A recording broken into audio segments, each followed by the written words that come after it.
Our headliner tonight is Kristian Aleixo, and it doesn't look like it sounds that way. He is a two-time Iraq War veteran, a television personality with his own TV show produced by Sharp Entertainment, the makers of Jersey Shore and 90 Day Finance.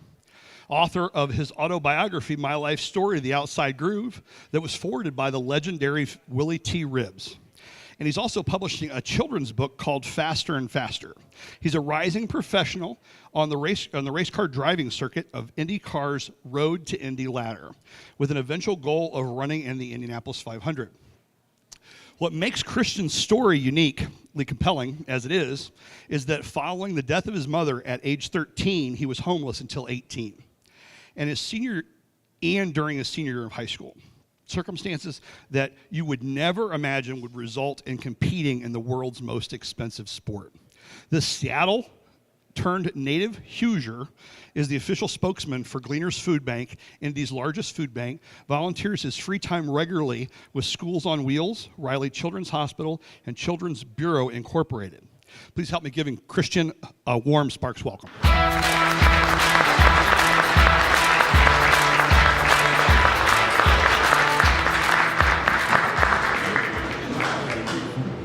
Thank you.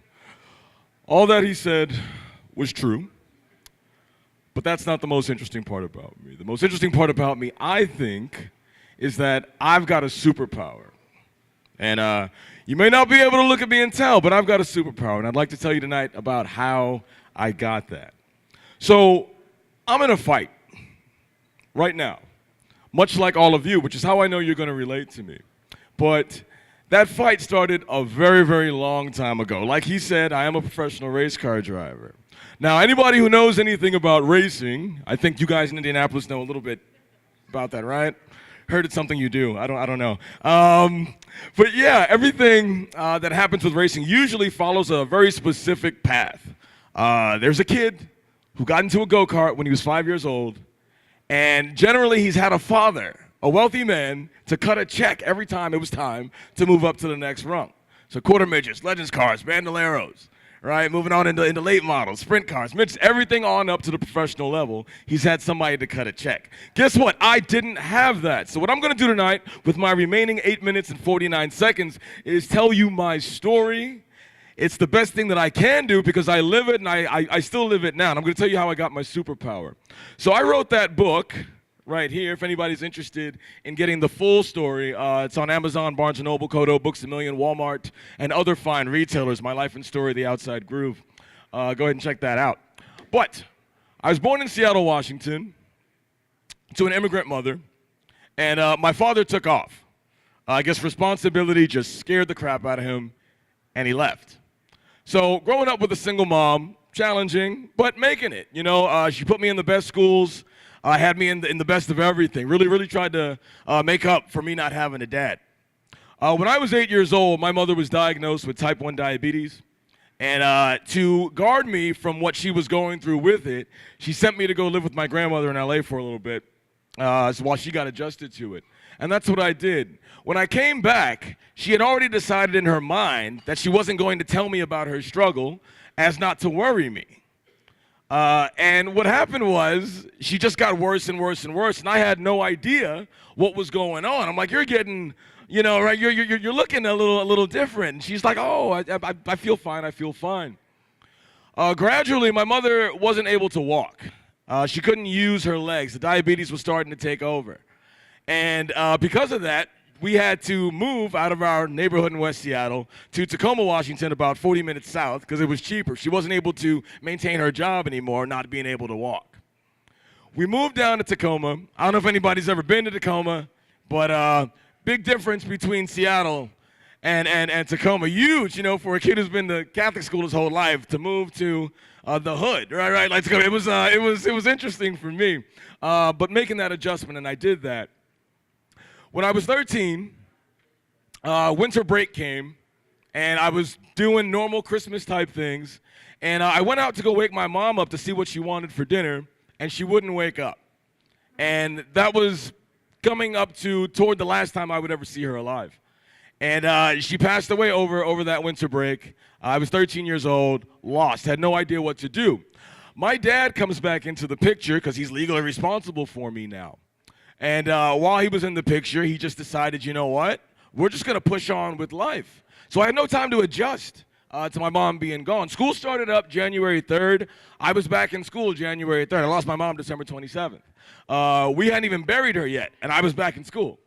And so I'm dealing with all of this. We get a knock on the door about a month in, and it's a man named Arthur Challenger, I remember. He was the landlord. And Mr. Challenger said, hey, is your dad home? I'm really sorry to hear about what happened to your mom. But I got some news for you. I said, well, what's that? He goes, I should really talk to your dad about it. So my dad comes to the door. They're having the conversation. I can overhear it. Challenger's saying that we owe a bunch of money in rent. My mom had only paid up to a certain point. And now we don't have the money for rent. And I said, well, Dad, what's going to happen? He goes, don't worry about it. I got an idea. And people have a habit, I don't know, my folks anyway, have a habit of trying to shield me from the reality of what's going on. You know, I think because of my age, they don't want to tell me about what's going on with my mom. They don't want to tell me about what's going on with the situation. But I figured it out. And the way I figured it out was I came home and there was an eviction notice on the door. You got to go. I said, all right, well, Dad, what are we going to do? His solution was to move us into a storage unit.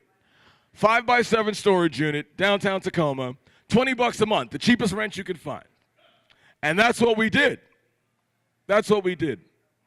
I ended up having to join the football team freshman year of high school, not because I love the game. I do love the game. Don't get me wrong. Football's a great game, and I was good at it. But that's not why I was there. I joined the team so that I would have a place to do my laundry. I joined the team so I would have a place to shower. You know, I joined the team just so I had some place to do and maintain some kind of normalcy in my life. We did that my entire high school career until my senior year. My dad met my stepmom. They got married, and we got to move into her house, thankfully. When I turned 16, though, I was able to drive. My grandfather had left me a Volkswagen Beetle, and this is kind of where things started to turn around. This thing was a piece of junk, but I loved her. I loved her. And that's where I was introduced to a sport called autocross. Autocross is a huge airfield. They put out orange cones. First person through it wins. You hit a cone, they add on a second to your time. Despite what I was going through at home, despite my homelessness, I felt in control when I was in the car. That's what made me feel like I had some control over my life again. And that little bug kind of bit me. Didn't know it was coming back around. The day I graduated high school, I was no longer under my father's control. I did the quickest thing I could do to get out of my situation, which was to join the military. I did that, did Iraq twice. Spent 2.5 years in Iraq. My second tour while I was out there, I was in a suicide prevention class. About a month before you come back home, they give you a suicide prevention course. When you get home, don't kill yourself, don't beat your wife, don't kick your dog, because you're mad about everything that happened out here, right? I went to stand up, and I just fell over. And I couldn't figure out what was going on. I went to the hospital, and they told me, hey, I got some bad news for you. You've got type 1 diabetes. Now, here I am with this thing that I killed my mom. It took only 5 years to take her, and I'm wondering to myself, is that what's going to happen to me? You know, I have no idea about it. They kicked me out of the military because I'm of no use to them anymore, and I'm sitting there thinking, what am I going to do? I just lost my career. I just found out I have this new disease. What do I do with this? And I remembered as I started getting a little more depressed and a little more depressed, I started to remember the last time I was this down in the dumps and what made me feel in control again, that car. That's what I need to get back to. So that's what I did. I got back into autocrossing. And I took the money I had from Iraq, bought a Nissan 350Z, a little upgrade from the Beetle. And that was my autocross car. I had a great time doing that. But the bug was still there to do a little bit more. And I wanted to do this professionally with other cars in around. And I couldn't figure out how to do it. I researched it. I found out you need a racing license. A racing license is going to cost you $20,000 and upwards. $20,000 that I did not have. And I don't have a rich father to cut me that check to go do it. I had to get creative. And so that's what I did. I offered myself up. A gentleman in California gave me an opportunity. He said, how bad do you want to do this? I said, bad. He said, prove it. He said, where are you now? I said, I'm in Fort Huachuca, Arizona, about 15 miles from Mexico. He goes, great, I just looked it up on the map. I am 18 hours from you. You have 24 to get here. Go. Cool. I went. I got there. We talked about it. He says, if you can do what I need on this track, he's got a 4-mile-long racetrack in Willows, California. If you can do everything on this racetrack that I need you to do, I will take you out back and teach you how to do this. We will sign off enough hours that I can sign off on your racing license. Can you do that? I said, well, how much of a commitment do you need from me? He says, I'm going to need about a year of your time. But here's the kicker. I don't have any money to pay you. You still game? I had a choice to make. Now, this was where my superpower comes in. For a person who spent 4 years homeless already, what's one more? That's my superpower. I am the most comfortable person in uncomfortable situations that I know of. You can put me in any situation, and I'm always fine. Always. Iraq, nothing to me, because I had been homeless for the 4 years before, so we get out here, we can't take showers in Iraq? Cool. Right, we can't do that? Cool. I'm going to make a way out of it, and that's my superpower. I'm comfortable in uncomfortable situations.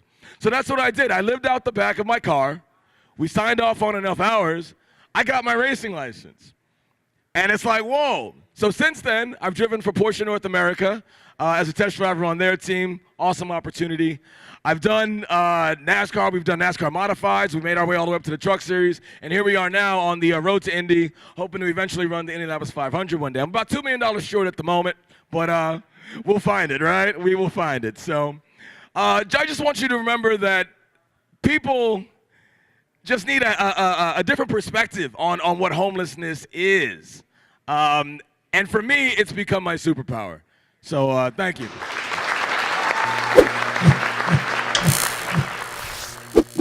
Don't delay. Get your ticket for the next Sparks event today.